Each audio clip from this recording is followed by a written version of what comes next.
How to use filters to find best Airbnb stay. Are guys facing issues to use filters to find the best Airbnb stay on your mobile application? If that's so, then this video might help you out. Without further ado, let's dive into the video.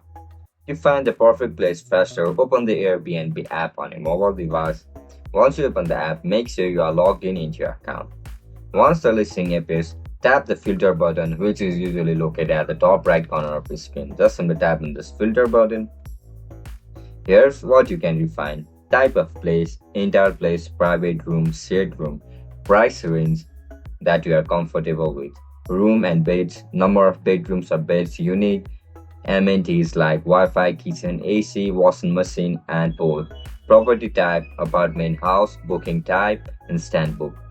Scroll down to add more detailed filters like free parking, mountain, and many other options. After selecting what you want, tap Show to stay. You can also enable map view to see exact location and price on the map. When you find your ideal stay, tap on it, check reviews, photos, and total pricing. And that's it, guys. That's how we're going to use filters to find best homestay on Airbnb. If you guys found this video helpful, don't forget to like, share, and subscribe to our channel. Bye bye.